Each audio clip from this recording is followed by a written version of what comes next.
Liam Carter had spent 6 years fixing what others broke. Circuit boards, wiring systems, elevator panels, anything mechanical that failed in Sterling Tower eventually crossed his workbench. He was good at his job, quiet about his life, and invisible to everyone above the 30th floor. That suited him fine. Invisibility meant stability, and stability meant he could pick up his daughter Mia from school on time, heat up dinner, and read her the same bedtime story she'd loved since she was 4. He never asked for more than that. So when his supervisor handed him a new assignment that morning, technical support for the executive wing on the 51st floor, Liam felt a flutter of cautious hope. It was a small opportunity, but it meant extra hours. Extra hours meant extra money. And extra money meant he could finally fix the leak in Mia's bedroom ceiling before winter came. He followed the work order to room 51A, assuming it was an equipment closet or server room. The hallway was empty, polished to a reflective shine that made his work boots feel out of place. He checked the number twice. Knocked once, no answer. He turned the handle. The door swung open, and Liam Carter's entire world tilted on its axis. Ariana Sterling stood in the center of the room, halfway between a formal dress and a white silk blouse. Her hair fell loose around her shoulders. Her feet were bare against the marble floor. She turned. Their eyes met. No scream, no fury. Just a single, crystallized moment of absolute shock. So complete that even the air seemed to hold its breath. The next 3 seconds stretched into an eternity. Liam's hand was still on the door handle. His brain screamed at him to move, to apologize, to do something, but his body had disconnected from rational thought. He was frozen in the doorway, like a man who had accidentally stepped into another dimension and couldn't find his way back. Ariana's fingers moved instinctively, pulling the blouse closed across her chest. Her voice came out thin, barely above a whisper. "Don't come closer." It wasn't anger. It was something older, something that had lived inside her for years. Liam finally found his legs. He stumbled backward, words tumbling out in a rush. "I'm sorry. The work order. I thought this was... I didn't know." But before he could finish, the sharp wail of an alarm cut through the air. The VIP room's unauthorized entry protocol had triggered automatically, and within seconds, the heavy footsteps of security personnel thundered down the corridor. 2 guards appeared behind Liam, their faces hard with professional suspicion. One of them grabbed his arm and shoved him against the wall with practiced efficiency. "Don't move."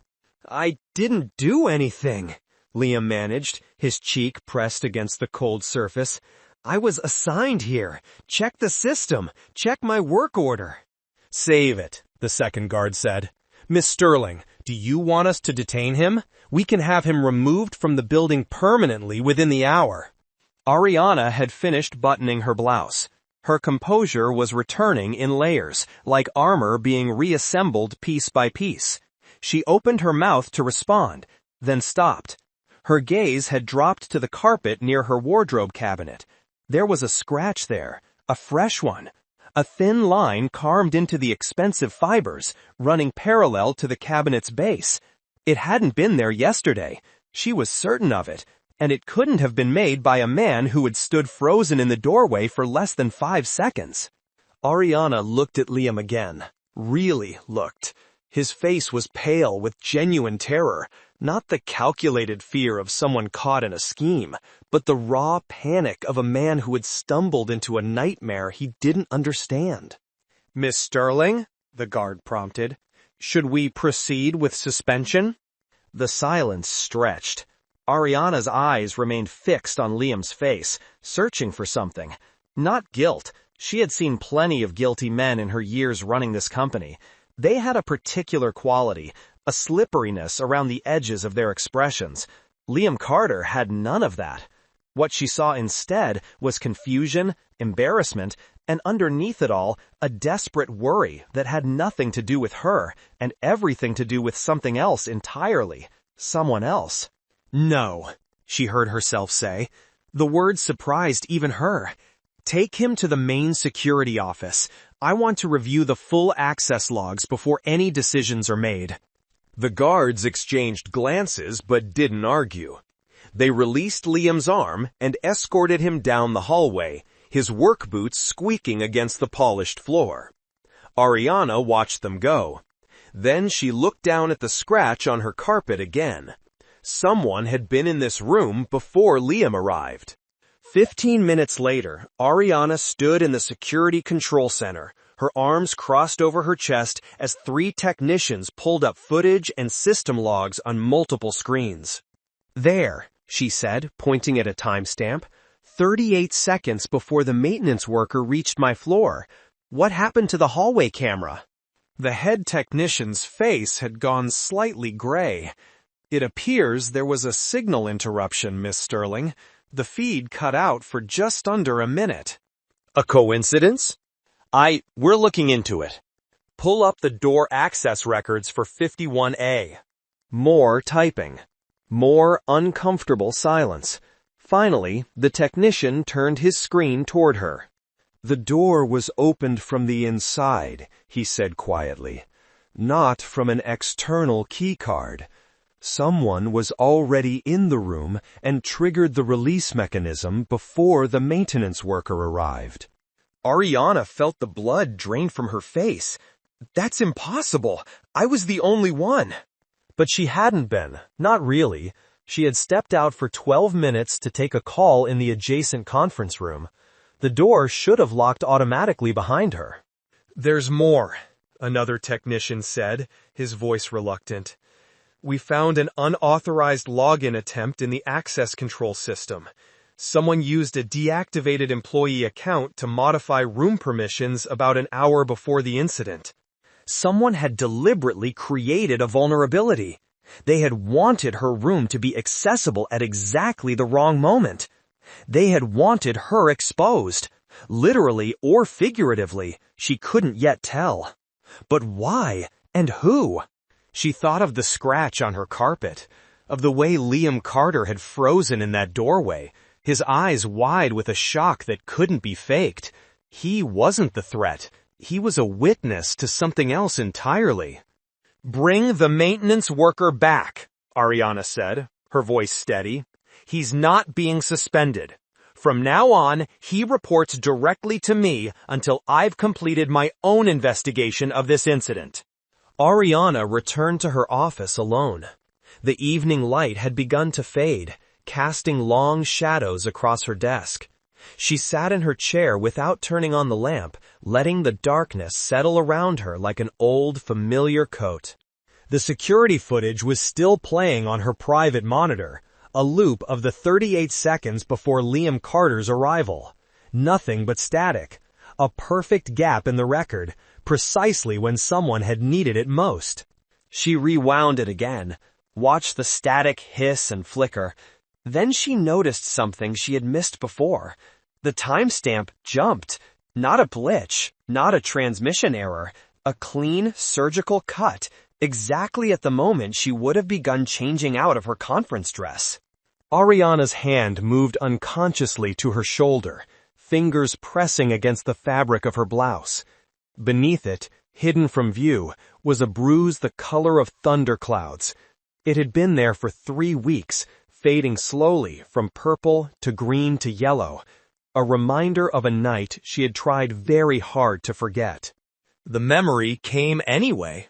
A charity gala in Manhattan, too much champagne, a man she had thought she could trust, a fellow CEO, someone she had known for years, following her into a private changing room after the event. The way his hand had closed around her arm when she had tried to leave. The things he had said in a voice that was perfectly calm, perfectly reasonable, as if explaining why she owed him something she had never promised. She had gotten away that night, barely, but the bruise had stayed, and so had the fear that crept into her chest every time she was alone in a room with a closed door. 3 years ago, a different man in a different changing room had done worse. That one hadn't let her leave so easily. That one had left marks that didn't fade for months, and scars that would never fade at all. Ariana touched the bruise again, then forced her hand back to the keyboard. The footage gap wasn't random. Someone knew her schedule. Someone knew she changed clothes in that room every Tuesday and Thursday before her evening meetings. Someone had been watching her closely enough to know exactly when she would be vulnerable. And they had sent an unsuspecting maintenance worker to witness it. She pulled up Liam Carter's employee file. 6 years with the company. Perfect attendance record. Single father. That explained the flicker of desperate worry she had seen in his eyes. A daughter named Mia, age 7. No complaints, no incidents, no ambition beyond doing his job well and going home. He wasn't a threat. But whoever had set this up wanted her to believe he was. They wanted her rattled, defensive, distracted by an innocent man while the real danger stayed hidden. Ariana closed the file and stared at the frozen static on her screen. She wouldn't give them what they wanted. The next morning, Ariana's assistant delivered a message to the technical support department at 10 o'clock sharp. Liam spent the 90 minutes before his summons convinced he was about to be fired. He sat at his workbench, pretending to repair a circuit board, while his mind ran through every worst-case scenario. He had already called his mother to ask if she could pick up Mia from school, just in case he didn't have a job by 3 o'clock. When the elevator doors opened on the 51st floor, his palms were slick with sweat. The same polished hallway, the same too-quiet atmosphere. But this time, a young woman in a crisp gray suit was waiting to escort him, not to room 51A, but to the corner office at the end of the corridor. The door was already open. Ariana Sterling sat behind a desk that probably cost more than Liam's annual salary. She was dressed in black today, her hair pulled back in a severe knot. She looked nothing like the vulnerable woman he had glimpsed yesterday. She looked like exactly what she was, a billionaire who could end his career with a single phone call. "Sit down, Mr. Carter." Liam sat. His hands found the armrests and gripped them like lifelines. For a long moment, Ariana just looked at him. Her expression was unreadable. Not angry, not cold, just intensely focused, as if she was trying to see through his skin to whatever truth lay beneath. "I'm going to ask you some questions," she said finally. "I need you to answer them honestly. Can you do that?" Liam nodded. "Yes, ma'am." "Don't call me ma'am. It makes me feel like my grandmother." The corner of her mouth twitched. Not quite a smile, but something close. "Tell me exactly what happened yesterday, from the beginning." So he did. The work order, the assumption about the equipment room, the door that opened too easily, the moment he realized his mistake, and the paralyzing horror that followed. Ariana listened without interrupting. When he finished, she leaned back in her chair and studied him for another long moment. "You didn't know that room was mine?" It wasn't a question, but Liam answered anyway. "No, I swear on my daughter's life I didn't know. The work order just said 51A, technical support. I thought, I believe you." Liam blinked. Of all the things he had expected her to say, that wasn't one of them. "You do?" "I've spent 15 years reading people in boardrooms," Ariana said. "Liars have a particular quality, a rehearsed smoothness. You don't have it." She paused. "Also, the door was opened from the inside before you got there. Someone wanted you to walk in at that exact moment." Hit Liam like a physical blow. "Someone set me up?" "Someone set us both up. I don't know why yet, and I don't know who, but I intend to find out." Ariana's eyes never left his face. "In the meantime, I need someone I can trust on this floor. Someone who isn't part of whatever game is being played. Do you understand what I'm saying? You want me to stay? After what happened?" "What happened wasn't your fault, Mr. Carter, And frankly, your reaction told me more about your character than 100 background checks ever could." Ariana stood and walked to the window, looking out at the city below.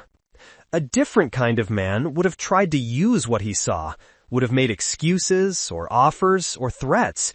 You just stood there looking like you wanted the floor to swallow you whole. Liam felt heat rise to his cheeks. I really did want that. This time, Ariana actually smiled.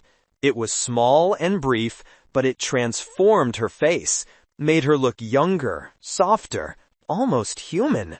"I know," she said. "That's why you're still employed." The meeting ended 15 minutes later. Liam walked back to the elevator in a daze, his mind spinning with everything she had told him. Someone had sabotaged the security system. Someone had used him as a pawn. Someone was watching Ariana Sterling closely enough to know her private schedule. He was so lost in thought that he almost didn't notice the small figure sitting on a bench near the elevator bank. Mia looked up at him with her mother's green eyes, the eyes that still made his chest ache 3 years after Sarah's death. "Daddy, Grandma brought me to see the big building." Liam's mother appeared around the corner, looking apologetic. She insisted, "I'm sorry, honey. I know you said..." But Liam was already kneeling down, pulling Mia into a hug that lasted a beat too long. "It's okay, Mom. It's fine." Over his daughter's shoulder, he saw Ariana Sterling standing in the doorway of her office. She hadn't retreated back inside. She was watching them, watching Mia, with an expression he couldn't quite read. Something in her eyes had softened. Something that had been locked away behind steel walls was peeking through the cracks. Then she turned and disappeared back into her office, and the moment was gone. 2 days later, Ariana asked Liam to come back to her office. Not for an interrogation this time, for something else entirely. She was standing by the window when he arrived, her back to the door. She didn't turn around when she spoke. "I owe you an explanation." Liam stayed near the entrance, uncertain. "Miss Sterling, you don't owe me anything." "Yes, I do." She turned then, and he saw something in her face he hadn't expected. Vulnerability. It looked foreign on her features, like a language she had forgotten how to speak. "When you opened that door, my reaction, it wasn't about you. I need you to understand that." Liam said nothing. He had a feeling she needed to say this more than he needed to hear it. 3 years ago, Ariana continued, her voice careful and controlled, I was at an industry conference. There was a shared changing room for speakers. I was getting ready for my keynote when a man, someone I had worked with, someone I had trusted, decided he was entitled to something I never offered. She paused, and Liam watched her hands curl into fists at her sides. He didn't succeed. Not completely. But he succeeded enough. Her jaw tightened. Ever since then, I've had what the therapists call hypervigilance. Closed doors, unexpected sounds, someone appearing where I don't expect them, my body reacts before my brain catches up. Fight or flight, except I usually freeze. Like you did when I walked in, Liam said quietly. Exactly like that. Ariana met his eyes. So when I stood there unable to move, unable to speak, it wasn't because I thought you were a threat. It was because my nervous system didn't give me a choice. And I'm sorry if my reaction made you feel like you had done something monstrous. Liam shook his head. I walked into a room where I didn't belong. Your reaction was completely... It wasn't about you, she repeated. That's what I need you to understand. You just happened to be there when 3 years of buried trauma decided to resurface. She moved to her desk to retrieve some files, and as she bent forward, her blouse shifted. For just a moment, Liam caught a glimpse of her collarbone and the edge of a bruise that definitely wasn't 3 years old. Ariana noticed his gaze and straightened quickly, her hand moving to adjust her collar. Neither of them acknowledged what he had seen.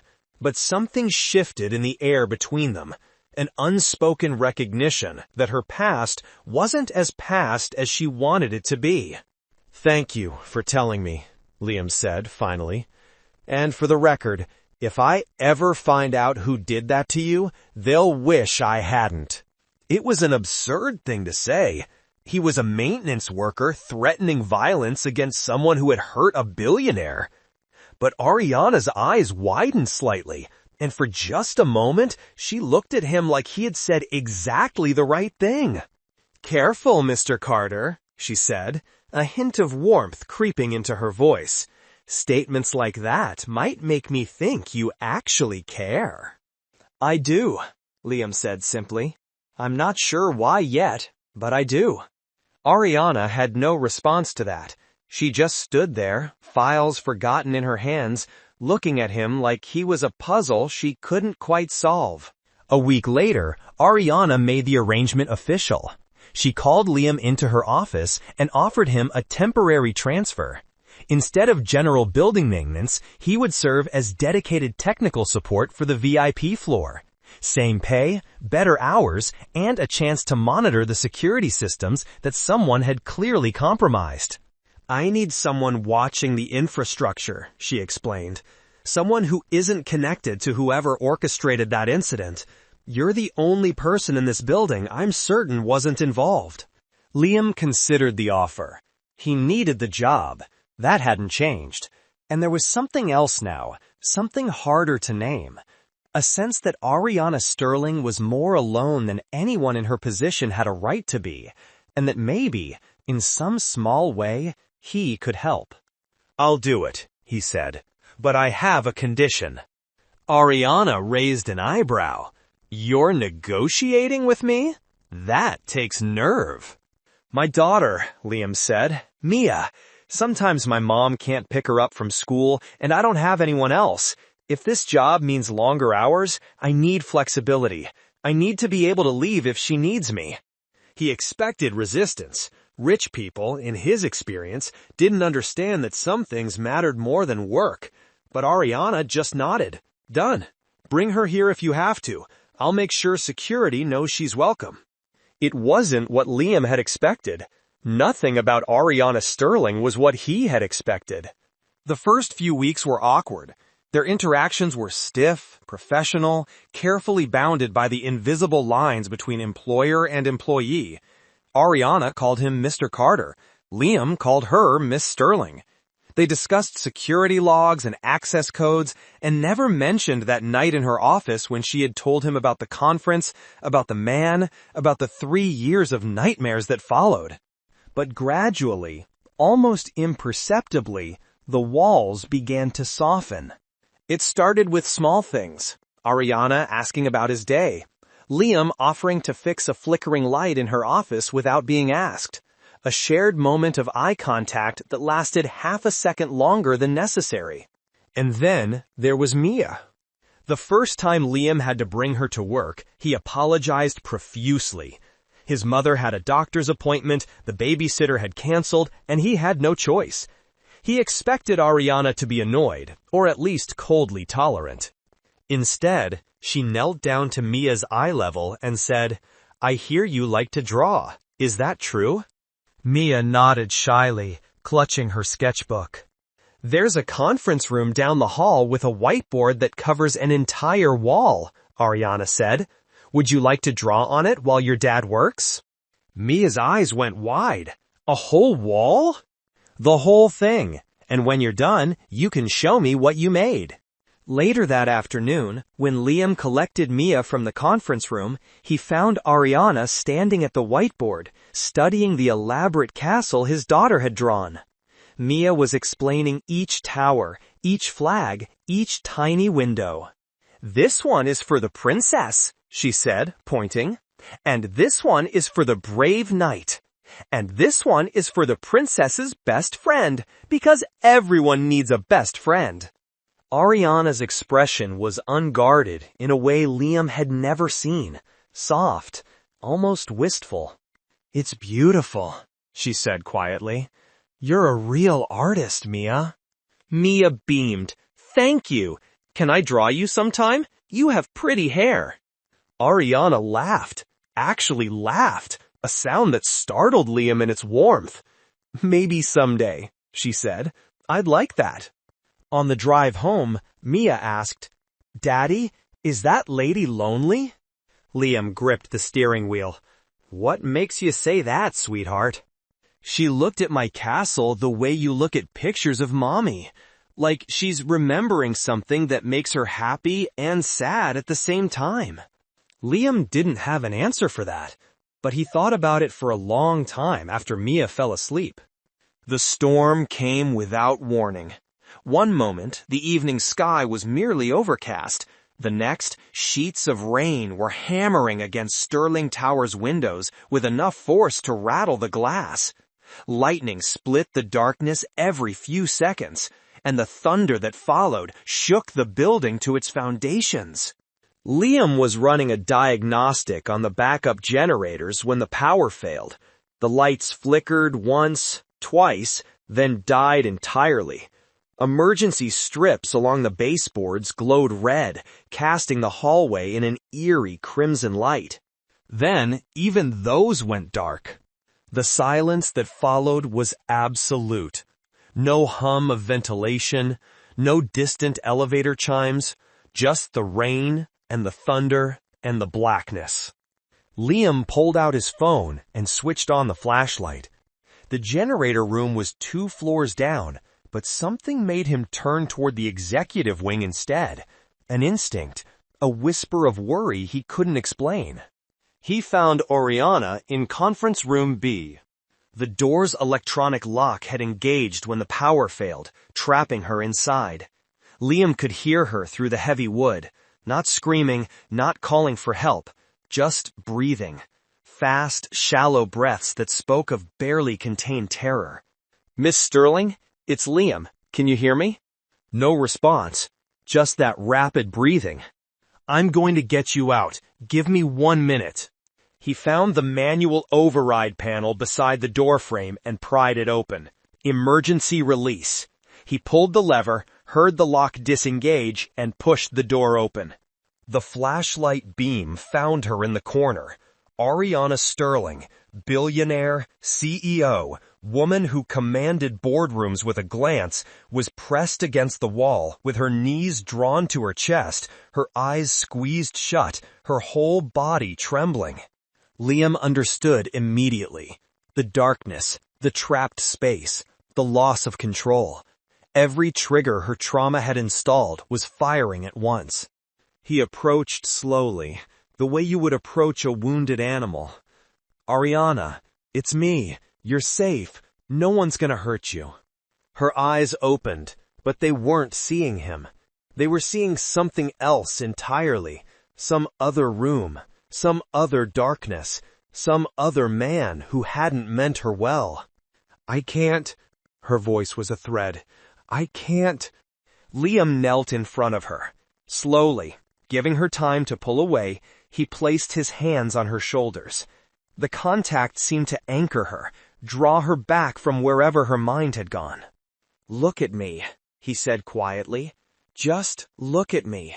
You're in Sterling Tower, you're on the 51st floor. The power's out, but that's all. Just a blackout, nothing else." Ariana's eyes focused on his face. Her breathing began to slow. "That's it. Just breathe. In and out. I've got you." They stayed like that for what felt like hours, but was probably only minutes. The rain continued to pound against the windows. Thunder rolled across the sky. But inside that dark room, there was only the circle of flashlight glow and 2 people learning to trust each other in the spaces between heartbeats. When Ariana finally spoke, her voice was steadier. "I'm sorry. I haven't had an episode like that in months. I thought I was past this." "You don't have to apologize." Liam's hands were still on her shoulders. He hadn't noticed until now that he was still holding her. He also hadn't noticed that she hadn't asked him to let go. Trauma doesn't follow a schedule. It shows up when it wants. "I'm not afraid of you," she said finally. "I just realized that. You're the first man in years I've been alone with in the dark, and I'm not afraid." The next day, Ariana did something she had never done before. She left the executive floor, took the elevator down to the technical support department, and walked through a maze of workbenches until she found Liam Carter replacing a fuse box. He looked up, startled. "Miss Sterling, is something wrong with the security system?" "Ariana," she said, "after last night, I think we're past formalities." Liam set down his tools. Around them, other workers had stopped what they were doing to stare. A visit from the CEO to the basement was roughly equivalent to a visit from royalty. "I came to apologize," Ariana said, "and to thank you." "For what? Pulling a lever and holding a flashlight?" "For not treating me like I was broken." She took a step closer, lowering her voice. "Everyone who knows about my issue, they look at me differently after. Like I'm fragile. Like they need to be careful around me. You didn't do that. You just helped. No judgment, no pity, just help." Liam shrugged. Seemed like the obvious response. It wasn't, trust me. Ariana hesitated, then added, "I wasn't afraid of you. When you opened that door the first day and last night in the conference room, I keep thinking about that. I wasn't afraid of you." Before Liam could respond, a small voice interrupted them. "Daddy, look! I drew the castle again, but this time it has a dragon!" Mia came running around the corner, her grandmother trailing behind with an apologetic expression. The little girl skidded to a stop when she saw Ariana, her face breaking into a delighted grin. "The pretty hair lady." "Mia," Liam started, "we talked about not running in—" But Mia had already stumbled over a cable lying across the floor. She went down hard, her sketchbook flying from her hands. Ariana moved without thinking. She caught the girl before she hit the ground, sweeping her up in one smooth motion and settling her against her hip like it was the most natural thing in the world. "Careful, little artist," she said softly. "Castles take time, and so do the people who build them." Mia's lip was trembling, more from shock than pain, but she didn't cry. Instead, she wrapped her arms around Ariana's neck and held on tight.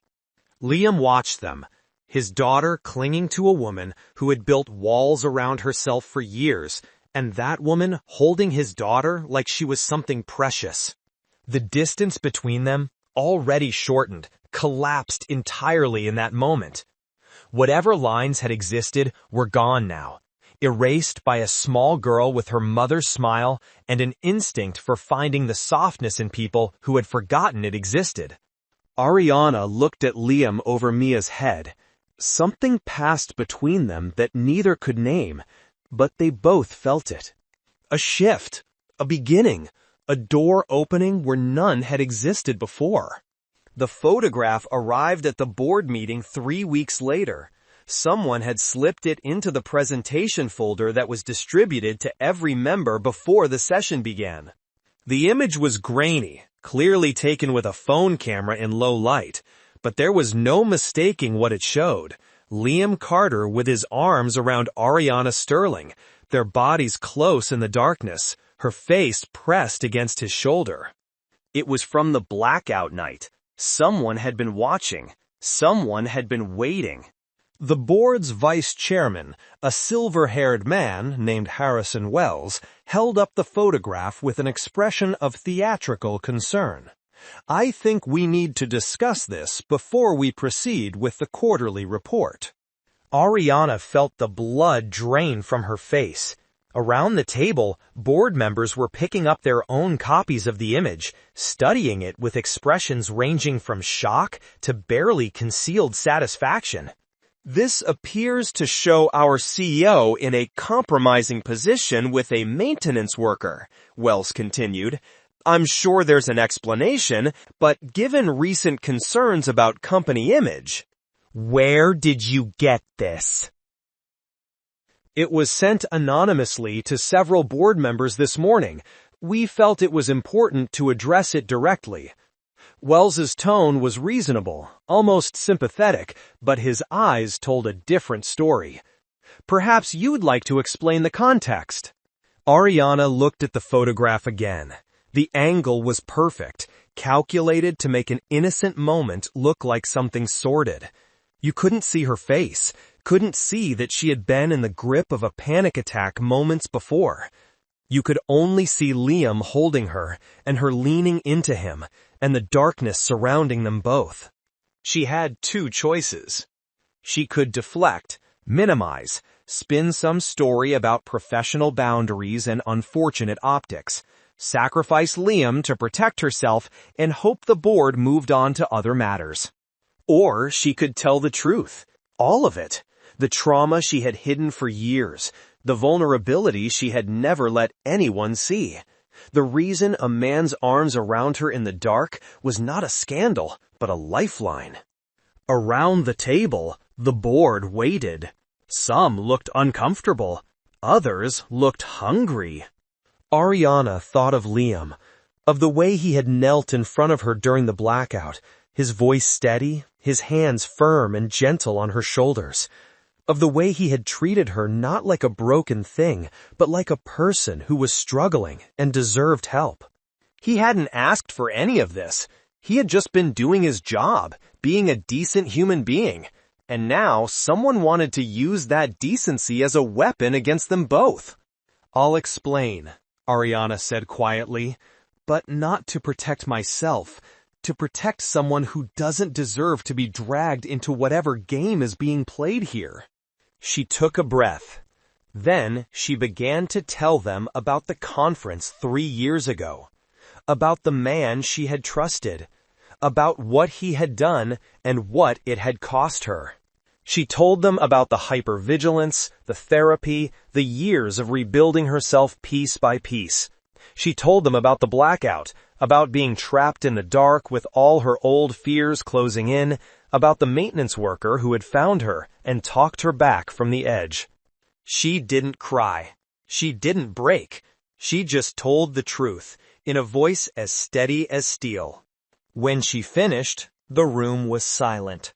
Several board members had the decency to look ashamed. "The man in this photograph saved me from a panic attack," Ariana concluded. "He did nothing inappropriate. He showed compassion to someone in crisis. And if this board decides to punish him for that, you'll have my resignation within the hour." No one spoke. Harrison Wells had gone slightly pale. "Furthermore," Ariana continued, her voice hardening, "I want to know who took this photograph and who distributed it, because whoever did so has been monitoring my movements without authorization, and that's a security breach I intend to prosecute to the fullest extent of the law." She stood. As she did, her sleeve caught on the edge of the table, pulling her blouse slightly aside. For just a moment, the edge of a bruise was visible against her collarbone, faded but still present, a shadow of old wounds that hadn't fully healed. The board members saw it. Their faces changed. "This meeting is adjourned," Ariana said, "and when we reconvene, I expect a formal apology to be issued to Mr. Carter for the damage this photograph has caused to his reputation. Additionally, I'm recommending him for promotion to head of security technology for the executive wing. Any objections?" "Good." She walked out without looking back. Later that evening, Liam found her standing at her office window, watching the city lights. "I heard what happened in there. The whole building's talking about it." "I imagine they are." "You didn't have to do that, defend me like that. Tell them about—" He stopped. "You shouldn't have had to tell them any of it." "Yes, I did, because they were going to crucify you for being kind to me, and I refused to let that happen." "The promotion too? Head of security technology? You deserve it. You've been doing the job anyway. Now you'll get paid for it." Liam shook his head slowly. "I don't know what to say." "Then don't say anything," Ariana's voice softened. "Just tell me I didn't make a mistake. Tell me trusting you wasn't It wasn't. Liam crossed the room in 3 steps. He stopped just short of touching her, close enough that she could see the flecks of gold in his brown eyes. It wasn't a mistake. You trusted the right person. For a long moment, they just stood there. The city glowed beyond the window. The silence between them was full of all the things they hadn't said. "I should go," Liam said finally. "Mia's waiting." He was almost to the door when he turned back. "That night, the blackout, you said you weren't afraid of me." He met her eyes. "I wasn't afraid either. Of being that close to you. Of wanting to protect you. I just thought you should know." He left before she could respond, but Ariana stood there for a long time after, his words echoing in the empty office. 3 months later, Ariana found herself standing in a hallway she had avoided since the day everything started. Room 51A. The door was closed. The corridor was empty. She hadn't planned to come here, but somehow her feet had carried her to this spot, to this door, to this memory. The door opened behind her. Liam stepped out of the adjacent maintenance room, a tablet in his hands. He stopped when he saw her. "Ariana? Is everything okay?" "I was just thinking," she said, "about that first day, when you opened this door and everything changed." Liam moved to stand beside her, close but not touching, respecting the boundaries she had maintained even as they had grown increasingly blurred. "What were you thinking?" "About what shocked me." She turned to face him. "It wasn't that you saw me undressed. That was startling, but that's not what made me freeze." "Then what was it?" "Your eyes." Ariana's voice was barely above a whisper. "The way you looked at me. There was no judgment, no hunger, no calculation about how you could use what you had seen. Just pure shock, and then immediate concern. Not for yourself, for me." She took a breath. "In that moment, I realized something. You saw me vulnerable, exposed, completely defenseless, and your only instinct was to make sure I was okay. Not to take advantage, not to demand something, just to help." Liam was quiet for a moment.